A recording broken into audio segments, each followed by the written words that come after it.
Mga bilog na prutas naging mabenta pirang oras antes ang pagsabat sa bagong taon. Mga parabakal nagtutubod sa darang swerte kan mga prutas para sa saintang pagbuhay sa 2022. Yan ang tinutukan live ni Jessica Kalinog. Jessica?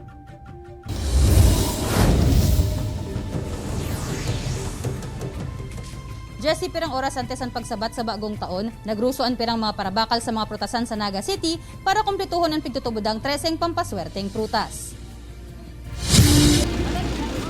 Parte na kan tradisyon kan mga Pinoy ang pagtitipunin mga bilog na prutas tuyong maabot ang bagong taon. Kabali ang mga prutas na ini sa piglalatag sa lamesa kaibanan ang mga pigpreparar na pagkakaan para sa medyanoche. Nagtutubod kaya ang mga tao na nagdadara nin swerte ang 13 mga prutas para sa saindang panibagong buhay sa masunod na taon. Alagad kan hapotuntaan mga parabakal kung ano ang istorya sa likod kan nasambitan ng tradisyon, nakagawian na subuot ninda ini, asin parte na kan selebrasyon kan bagong taon ang swerte na dara kan mga bilog na prutas. Sabi na kay pampaswerte. O sana, mabilog ko. Kailang surok-sukan. Naghahanap ako mga bilog-bilog. Sa ibang nalado daw mahal ang presyo, ikinaugmaman kan mga paratinda ang pagdagsa kan mga parabakal nin prutas. Bintahan ang bintahan nyo niyang gulpi ang parabakal. Talagang marayan aldaw mo niyan.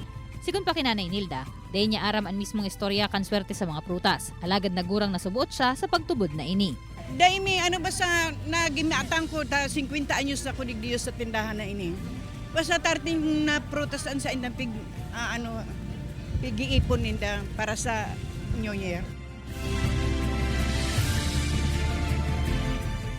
Pigante si man kan mga paratsenda nin prutas na dagos-dagos pa ang pagruso kan mga parabakal hasta sa huring mga minuto antes ang bagong taon. Jessie? Diyos mabalos, Jessica.